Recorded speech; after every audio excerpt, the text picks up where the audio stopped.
지난 주일에 이어서 사도 바울의 이야기를 계속하겠습니다. 사도행전 24장에서 벨릭스 총독 앞에서 재판을 받은 후에 가택 연금 상태로 2년간을 이 가이사랴에서 지내게 된 사도 바울에게 어떤 일이 일어났겠습니까? 지난주에 그 성경 말씀에도 벨릭스 총독이 2년간 자주 사도 바울을 불러다가 대화를 나누었다는 얘기를 여러분들에게 언급한 바 있는데요, 진정한 구도자의 자세로 자신의 영혼의 문제나 하나님에 대해서 더 알고 싶어서 사도 바울을 이렇게 자주 부른 것이 아니라 그를 이렇게 자주 호출하다 보면 혹 뇌물을 주지 않을까, 돈을 받을까 바라는 마음에서 그를 자주 불렀다는 것입니다. 사도 바울이 여러 이방인 교회들을 돌면서 자기 동족을 위한 구제헌금을 모금해서 예루살렘에 올라왔다는 그 증언을 들은 다음에 아마 사도 바울이 큰 자금 동원력이 있다고 생각했던 것 같습니다. 그런데 사도 바울에겐 그런 돈은 지금 없었고 이미 모금한 것은 다 구제헌금으로 예루살렘 교회 지도자들에게 드린 바 있고, 지금 와서 자기 자신이 뇌물을 이 총독에게 드리고 석방을 얻겠다고 모금을 할 그런 사람이 아니었습니다. 벨릭스 총독과 2년 동안 그렇게 자주 만났다. 그런가 하면 아마 가이사랴 지역에 있던 여러 성도들과 교제가 오고 갔을 것입니다. 왜냐하면 재판을 하고 결정을 내리지 않고 연기를 하는데, 그렇지만 군인이 한 사람 지키도록 하지만 자유를 허락하고 그 친지들이 돕는 것을 막지 말아라. 가택연금입니다. 일찍이 7 집사 중에, 그 예루살렘 교회 7 집사 중에 하나였던 빌립이 사마리아에서 귀한 사역을 감당하다가 성령의 이끌리심에 따라서 너 남쪽에 가사로 내려가는 길로 가라. 거기에서 누구를 만납니까? 이디오피아 여왕의 내시 재무부 장관을 만나서 그 사람에게 복음을 전하고 그 이디오피아 내시가 세례를 받는 그런 사건이 기억나십니까? 그 일이 일어난 다음에 성령이 호련히 빌립을 데려가서 보이지 않는데 이 이티오피아 재무부 장관은 기쁨으로 돌아갔다. 그때 성령이 빌립 집사를 데리고 가서 그가 여행하다 정착한 곳이 가이사랴였습니다.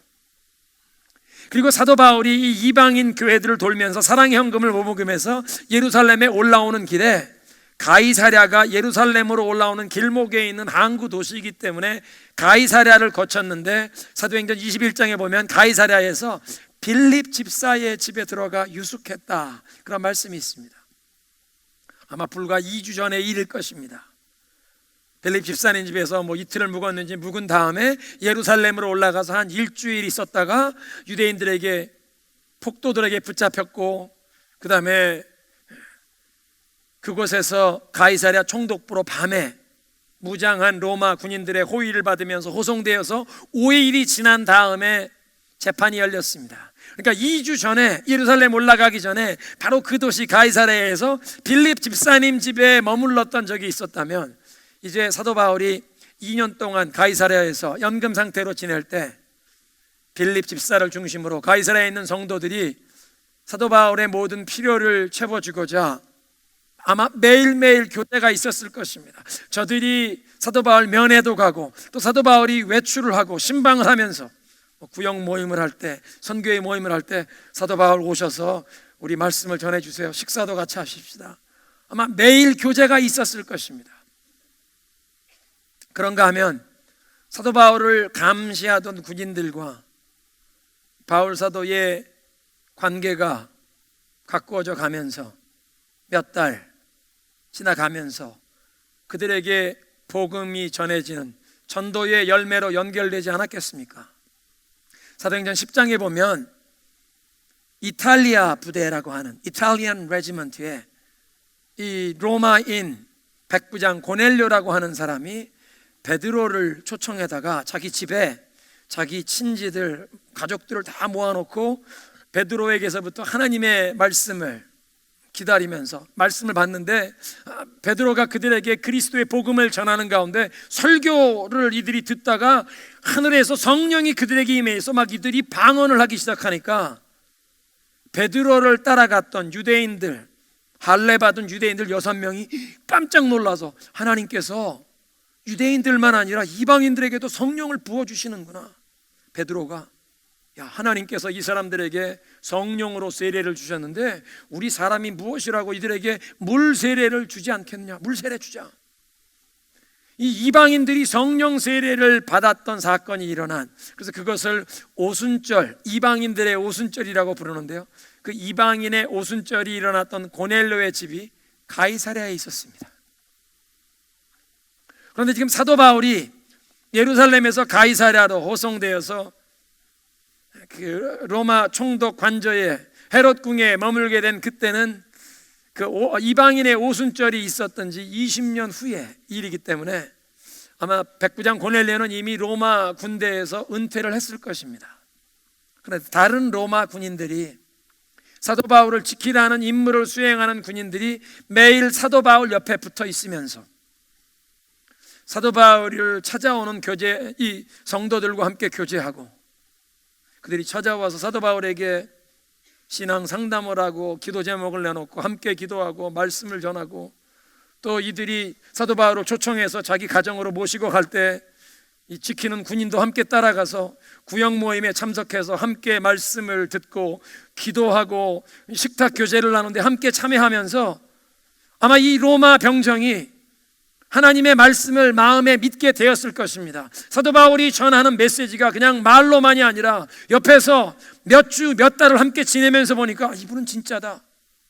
사도 바울이 이 성도들과 기도를 하는데 한 주, 2주 시간이 하다 보니까 사도님, 지난주에 기도해 주신 그 기도 응답해 주셨습니다. 하나님 역사하셨습니다. 아마 이 로마 군인들이 기도에 응답하시는 예수 그리스도께서 살아계심을 사도 바울 주변에 있으면서 보았을 것입니다.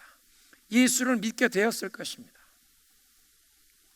로마 감옥에서 사도 바울이 여러 교회 성도들에게 보낸 편지, 서신서 가운데 이런 내용이 있습니다. 빌립보 교회에 보낸 편지, 빌립보서 1장 13절에 내가 그리스도 안에서 감옥에 갇혔다는 이 사실이 온 친위대와 그 밖의 모든 사람들에게 알려졌습니다. 그래서 그 빌립보 교회에 보내는 편지 마지막 부분에 이제 교회 성도들에게 문안하는 인사를 적는 가운데 모든 성도가 여러분에게 문안합니다. 특별히 황제의 집안에 속한 사람들까지도 여러분에게 문안을 전합니다. 사도 바울이 로마의 감옥에서 황제 앞에 재판받을 날을 기다리는 동안 그 로마 황제의 시위대, 왕궁 수비대, 이 시위대, 청와대 경호실 직원들이 사도 바울을 매일매일 감시하고 지키는데 이 사람들에게 이 사람이 갇힌 것은 어떤 범죄 행위 때문이 아니라 그리스도 안에서, 영어 성경 보니까 I am in chains for Christ, 그리스도 안에서 그리스도를 위하여, 복음을 위하여 이 사람은 사슬에 매인바된 자라는 사실이 온 왕궁 시위대에 알려졌다는 것입니다. 온 왕궁 시위대에만 알려진 것이 아니라 그 사람들 때문에 어쩌면 사도 바울의 이 전하는 복음이 황제, 가이사 집안의 사람들에게까지도 전해지고 그들까지도 예수를 믿게 되어서 사도 바울이 이제 빌립보 교회에 편지를 쓰는데 성도들이 문안을 전하는데 황제 집안 식구들까지도 여러분들에게 문안을 전합니다. 이런 글이 있는 것입니다. 그렇다면 로마로 가기 전에 가이사랴 총독부에서 2년 가택연금을 받아서 그 2년 동안 지내는 그 기간에도 이 사도 바울의 삶이 탐욕에 가득 찬 총독의 그 결정, 사도 바울의 그 신분에 대한 결정권을 가진 그 권위자의 잘못된 결정 때문에 억울하게 허송세월하는 쓸데없는 시간이 아니라, 낭비되는 시간이 아니라 하나님의 놀라운 섭리 가운데 열매 맺는 시간이 된 줄로 믿으시기 바랍니다. 이것이 오늘 예배 부름 가운데 우리는 그의 기르시는 백성이요 그 초장의 양떼로다. 하나님께 속한 백성, 하나님께서 우리의 선한 목자가 되셔서 우리를 거느리시고 인도하시는 그 하나님을 온전히 신뢰하며 하나님의 뜻에 순종하며 하나님이 우리에게 맡겨주시는 사명을 수행하는 일에 충성하는 자들이 누리는 축복입니다. 전능하신 하나님의 섭리 안에서 먼 길을 돌아가는 인생, 허송세월하는 인생이 아니라 때로는 남들의 행동과 결정의 여파로 내가 아주 억울한 일을 당하는 것 같은데도, 심지어는 그런 모든 일을 통해서도 우리의 삶이 낭비되는 시간, 의미 없이 허송세월하는 것이 아니라 하나님 앞에 아름답게 기억될 만한 아름다운 열매를 맺는 의미 있는 가치 있는 발걸음이 되게 하실 줄로 믿으시기 바랍니다. 하나님의 섭리요, 하나님의 신실하심입니다. 그렇게 2년을 지내면서 벨릭스 총독이 실정으로 파면되고 로마로 소환을 받았고 소환을 당하고 그 후임으로 이제 총독으로 부임한 이 신임 총독 베스도란 어떤 인물이었을까요? 성경을 보니까 부지런한 사람 같습니다. 가이사랴에 총독으로 부임한 지 3일 후에 예루살렘으로 올라갔다고 사도행전 25장 1절이 기록하는데요, 유대 총독으로 부임하기 위해서 로마 황제에게 임명장을 받았으면 그 로마에서 이 팔레스타인으로 오기 위해서 먼 뱃길을 바다로 여행해서 왔을 것입니다. 그렇게 총독부가 있는 가이사랴에 도착했다면 이제 한두 주간 여독을 풀고 이제 자기가 통치해야 할 지역에 대한 모든 무슨 보고를 받고 상황을 좀 파악한 다음에 한두 주가 지난 다음에 예루살렘에 올라갈 수도 있었을 법한데, 그 사람은 그렇게 기다리지 않고 도착한 지 3일 만에 부지런히 이 유대 민족들의 수도이자 종교의 중심지인 예루살렘으로 올라가서 그 유대인들의 지도자들, 이 모든 지도자들과 상견례를 가진 것입니다. 특별히 그 당시에 분열되어서 서로 세력 다툼을 하면서 누가 우리 민족에 더 큰 영향력을 행사할 것인가, 어떤 그 부류는 로마를 대항하는 이런 사람들도 있었는데, 이런 여러 식민 지배를 받고 있는 유대인들의 여러 그룹의 지도자들을 만나서 이들이 서로 충돌하거나 소란을 일으키는 것을 방지하도록 조율하는 것이 아마 로마에서 총독으로 임명받은 사람의 가장 중요한 임무였을 것입니다.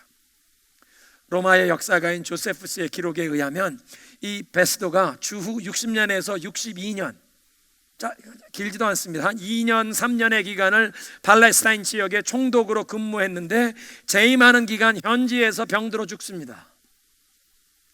짧게 그렇게 2년 3년 총독으로 일한 사람인데, 그런데 이 베스도는 자기의 선임자였던 펠릭스 총독이나 자기 후임인 알비누스보다 훨씬 더 지혜롭고 정직한 사람이었다고 역사적으로 그렇게 평가를 받습니다. 그 선임자였던 베스도, 탐욕과 잔인함으로 백성들과 충돌을 했던 그 벨릭스 총독이 파면을 당하고 이제 이 새롭게 부임한 베스도 총독을 만나게 된 대제사장들과 그 백성의 관원들이 그 만난 바로 첫 주에 그 자리에서 바울을 고발합니다.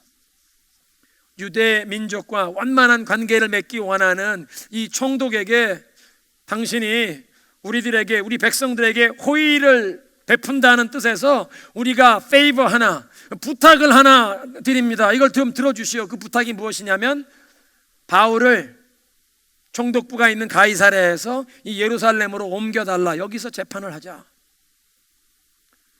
베스도는 자기가 이 무덥고 날씨 좋지 않은 예루살렘에 오래 있기를 원치 않았습니다. 총독부가 있는 지중해 연안에 헤롯이 아주 근사하게 지어놓은 헤롯 궁이 있는 그 총독 관저로 내려가길 원해서 여기로 그 죄수를 불러오는 것이 아니라 당신들 가운데 대표자들이 나와 함께 총독부가 있는 가이사랴로 내려가서 거기에서 그 사람에게 무슨 혐의가 있든 거기에서 고소하시고 거기에서 재판합시다. 그래서 열흘 후에 총독이 가이사랴로 내려갔고 그 이튿날 이제 이 베스도 총독 앞에서 사도 바울이 재판을 받게 된 것입니다. 벨릭스 총독 앞에서 열렸던 이 첫 번째 재판과 비슷한 상황이 벌어지는데요, 유대인들이 몇 가지로 고발을 하지만 확실한 증거를 제시하지 못합니다. 그리고 피고인 바울에게 자신을 변호할 기회를 주는데 8절에 이렇게 얘기합니다. 바울이 나는 유대인의 율법이나 성전이나 황제에 대해서 아무런 죄도 없습니다. 그러니까 종교적으로나 아니면 황제를 거스르는 어떠한 정치적인 죄도 없다고 자신의 결백을 주장하는 것입니다. 고발하는 자들이 확실한 증거를 제시하지 못했고 로마 시민권자인 바울이 자신의 결백을 주장하는 그런 상황에서 이 총독은 무죄 판결을 내려야 하는데 그렇게 하지 않습니다.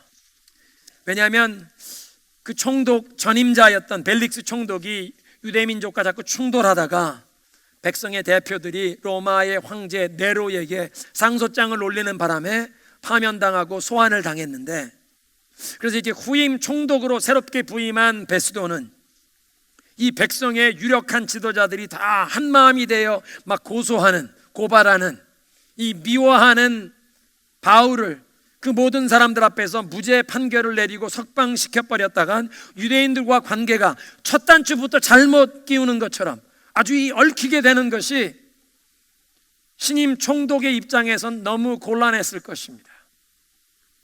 그래서 무죄 선고, 석방 명령을 내리지 않습니다. 그 대신에 9절에 보니까 베스도가 유대인의 마음을 얻고자 하여 바울에게 예루살렘으로 올라가서 거기에서 내 앞에서 다시 한번 재판을 받겠느냐 묻습니다. 이 신임 총독이 정치적인 계산으로 사도 바울에게 이런 제안을 하는 것입니다.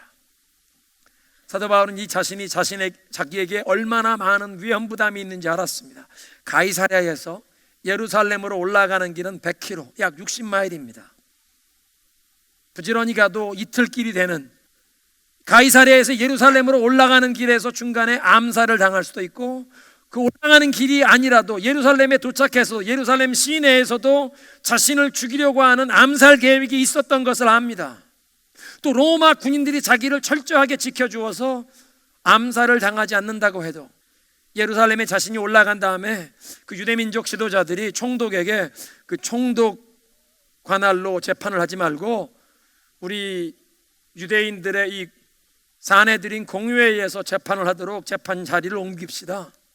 이 골치 아픈 문제를 총독인 당신이 재판을 하고 결정을 내리지 말고 우리 사내들인 공회에 넘겨주시면 우리가 공평하고 정의롭게 재판을 진행하겠습니다. 정치적인 문제 다루지 않고 우린 종교적인 문제만 다루겠습니다.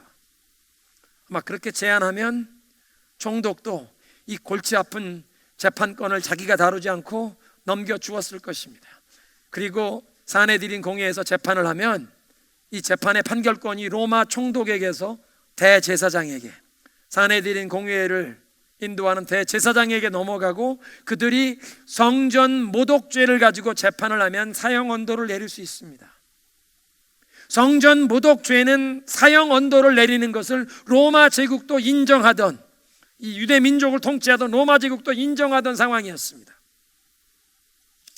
사실 이 사도행전을 기록하고 있는 의사 누가는 사도 바울의 이 재판받는 내용을 기록하는 모습이 과거에 예수님께서 십자가에 순환당하시기 전에 재판을 받을 때의 그런 모습과 비슷한, 어떻게 보면 예수님이 재판받은 내용과 거의 평행이 되는 그런 모습을 기록하고 있습니다.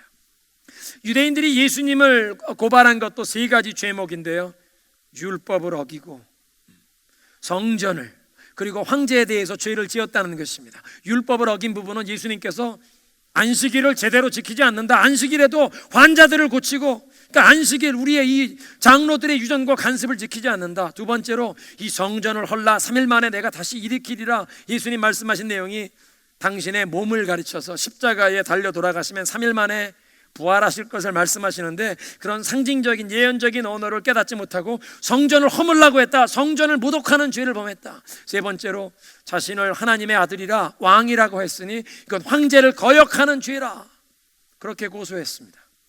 총독 빌라도가 예수님을 신문해 보고는 나는 이 사람에게서 아무런 잘못을 발견하지 못한다, 그렇게 얘기했는데도 이 유대민족의 지도자들이 자기 스스로 왕이라고 하는 자를 석방하는 것은 황제 가이사의 충신이 아닙니다 외치는 바람에 이 유대 총독이 빌라도가 할 수 없이 예수님을 십자가에 못 박도록 판결을 내렸습니다. 이런 누가복음과 사도행전이 연결되는 부분을 보면 동일한 의사 누가가 기록하지 않았습니까? 누가복음, 그리고 그 누가복음 후속편이 사도행전인데요, 누가복음에 예수님이 재판받던 내용과 비슷한 동일한 모습으로 지금 사도 바울이 재판을 받고 있는 모습을 보여주면서 누가가 전하고자 하는 메시지는 사도 바울이 예수님의 발자취를 따라가듯 모든 그리스도인들은 예수님의 발자취를 따라가야 한다는 것입니다. 그리고 그 바울이 재판받던 자리에서 이제 총독으로 갓 부임한 이 현 시점에서 유대인 지도층과 원만한 관계를 맺기 원했던 이 베스도 총독은 저들이 이미 자기에게 부탁한 바 있던 그 페이버를 부탁을 했던 그 내용, 이 재판 장소를 예루살렘으로 옮기자는 제안을 바울에게 하는 것입니다. 그리고 그런 상황에서 사도 바울은 다시 한번 본인이 죄가 없다는 사실을 결백을 주장하고 예루살렘의 유대인들 앞으로 가는 것이 아니라 황제 앞에 가서 재판을 받겠다고 내가 가이사에게 상소하노라 밝혔습니다. 아마 이 총독이 사도 바울의 그런 요청이 반가웠을 것입니다. 아무런 허물도 없는 게 분명한 이 로마 시민권자 바울을 함부로 정죄할 수도 없고, 그렇다고 이 유대인 지도층과 어려운 관계로 나갈 수도 없는 이 골치 아픈 이 재판권이 황제에게 상소함으로 이제 총독인 자기 손을 벗어나서 황제에게 넘어가게 된 것입니다. 그러니까 황제에게 당신이 상소하니 황제에게 가서 재판받으시오. 이렇게 해서 사도 바울이 황제에게 재판을 받기 위해 로마로 여행하는 것이 공식적으로 결정이 됩니다.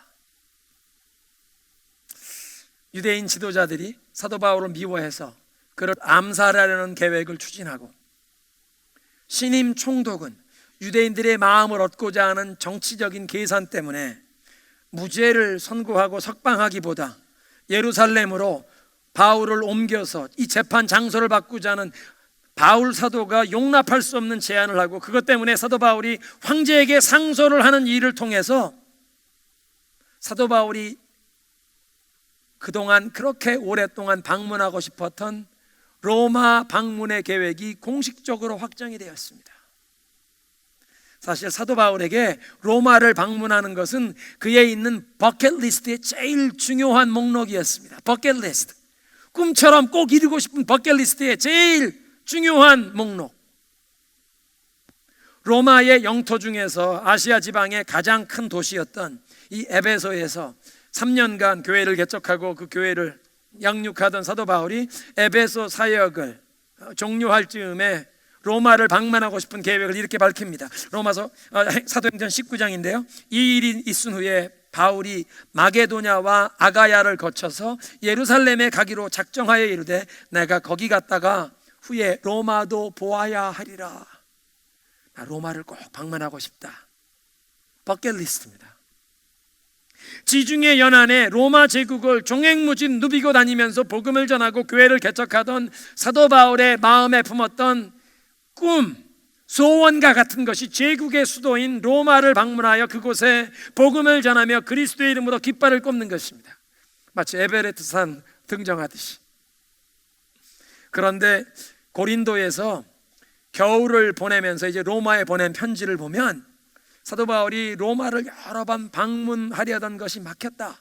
그 마지막 부분에 16장에 그들에게 문안을 쓰면서 여러분, 로마에 계시는 성도 여러분, 제가 여러분들에게 가려고 여러 번 했었는데 막혔는데 이제 길이 열리는 것 같습니다. 내가 마게도냐와 아가야, 그 지금으로 따지면 그리스의 북부 지역, 빌립보 교회 데살로니가가 있는 지역이 마게도냐고, 남쪽에 아테네와 고린도 교회가 있는 지역이 아가야 지역입니다. 내가 이 이방인 지역 마게도냐와 아가야를 방문하면서 이방인 교회 사랑의 헌금을 모금해서 예루살렘으로 올라가서 이 사랑의 헌금을 전달한 다음엔 내가 로마에 여러분들을 찾아가서 여러분들과 함께 교제를 하고 여러분의 후원을 얻어서 스페인에까지 복음을 전하러 가기 원합니다. 이 사도 바울의 꿈이었습니다. 이런 내용을 로마서 16장에 밝힙니다. 그렇게 로마를 방문하고 싶어 했던 사도 바울의 버킷리스트가 유대인들의 핍박, 그를 죽이려는 암살 계획 때문에, 그리고 로마 총독의 이 정치적인 계산에서 나오는 재판 장소를 변경하자는 제안에 사도 바울이 가이사에게 상소함으로 드디어 실현되게 되었습니다. 얼마나 놀라운 일입니까?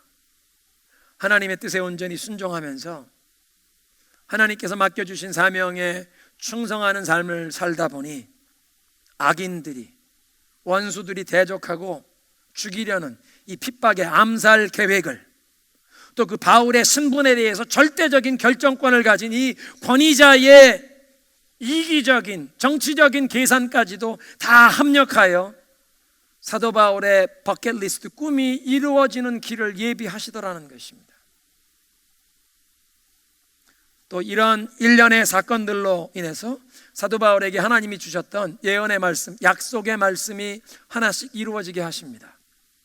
사도 바울이 처음에 예수님을 만나 부르심을 받을 때 그 다마스커스, 다메섹으로 올라가다가 하늘에서 정오의 태양보다 더 강한 빛으로 예수님께서 사도 바울 만나 주시지 않습니까? 눈이 멀어서 앞을 볼 수가 없게 되어 같이 가던 일행들의 손에 안내를 받아 다마스커스로, 다메섹으로 들어갔는데, 하나님께서 다메섹에 있는 성도 중에 아나니아를 바울에게 보내십니다. 너 바울에게 가라. 나 그 사람, 그 악명 높은 사람, 교인들을 핍박하는 그 사람이요? 아니다. 하나님이 이렇게 말씀하세요. 주께서 이르시되 가라. 이 사람은 내 이름을 이방인과 임금들과 이스라엘 자손들에게 알리기 위하여 내가 택한 바 나의 그릇이다. 지금까지는 기독교인들을 핍박하고 교회를 핍박하고 다녔지만 그 사람이 이제 그리스도의 이름을 이방인들에게, 지중해 연안의 로마 제국 온 영토를 다 다닌 것입니다. 그리고 임금들 앞에서, 로마 총독 베스도, 처음엔 벨릭스 앞에서 재판이 열렸고, 이제 2년 뒤에 베스도 총독 앞에서 재판이 열리고, 그리고 며칠 뒤에, 얼마 뒤에 아그리빠 왕 앞에서 또 재판이 열리고, 그리고 이제 로마에 가서는 황제 앞에 가서까지 예수 그리스도의 복음을 증언할 일이 생길 것입니다. 바울이 예루살렘 성전에서 그 유대인 폭도들에게 붙잡혔을 때 막 집단 구타를 당하는데, 이 성전 북쪽에 붙어있는 안토니아 요새에서 감시하던 로마 병정이 보고하고 군인들이 급히 출동해서 사도 바울을 구출했을 때 그 자리에서 천부장에게 부탁하고, 그래서 그 성전 뜰에 모여있던 사람들에게 사도 바울이 자기의 간증을 전하지 않습니까? 그 다음날 백부장이 주선해서 사내들인 공회에 모이고 그 앞에서 자기가 다시 한번 증언을 할 수 있는 기회가 있었는데, 그날 밤에 예수님께서 꿈에 나타나 말씀하십니다. 사도행전 23장에 그날 밤 주께서 바울 곁에 서서 이르시되 담대하라. 내가 예루살렘에서 나의 일을 증언한 것 같이 로마에서도 증언하여야 하리라. 주님께서 바울에게 넌 앞으로 로마로 가게 될 것이라고 약속을 주셨습니다. 주님께서 주신 그 약속의 말씀이, 계획하신 일들이 사도 바울의 삶에 하나씩 하나씩 이루어지는 것을 우리는 사도행전을 통해 보는 것입니다. 오늘 말씀을 정리하겠습니다. 가이사랴 총독부에 2년 동안 가택 연금되어 있는 기간에도 이 사도 바울의 삶이 총독의 탐욕 때문에, 그의 삶을 향한 절대적인 결정권을 가진 이 권위자의 잘못된 결정 때문에 억울한 일을 당하고 허송세월하는 정말 의미 없는 시간 낭비가 아니라, 그 기간까지도 하나님이 기뻐하시는 아름다운 열매 맺는 삶이 된 줄로 믿습니다. 하나님의 섭리 안에, 하나님의 뜻에 순복하며 그 하나님이 맡겨주신 사명을 수행하는 성도의 발걸음은 먼 길로 돌아가는 인생, 허송세월하는 인생이 아니라 하나님께서 귀하게 열매를 맺는, 하나님 보시기에 귀하게 여기시는 열매를 맺는 발걸음이 되게 하실 줄로 믿습니다.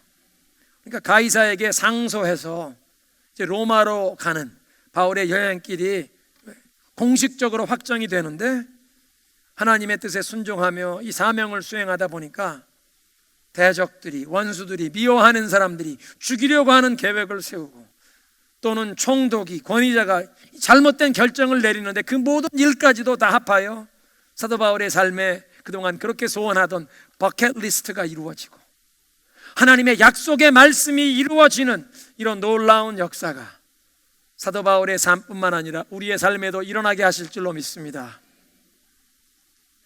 이것이 전지전능하신 하나님의 절대 주권적인 섭리이고 하나님의 신실하심입니다. 하나님을 온전히 신뢰하며 그 하나님의 뜻에 순복하며 나아갈 때 우리의 삶을 통해, 우리 가정을 통해, 우리 교회를 통해 하나님이 기뻐하시는 하나님의 버킷리스트를 이루어 가게 하옵소서. 심지어 우리가 어찌할 수 없는 다른 사람들의 결정, 우리의 삶 가운데 억울한 일을, 어려운 일을 당하는 것 같지만 그것이 의미 없는 허송세월이 아니라, 고통당하는 일이 아니라 도리어 그런 일까지도 다 합력하여 하나님의 뜻을 이루어가고 우리의 삶의 버킷리스트가 이루어지는 그런 축복의 길이 되게 하옵소서. 우리 이런 우리의 소원과 결단을 찬양으로 올려드리겠습니다.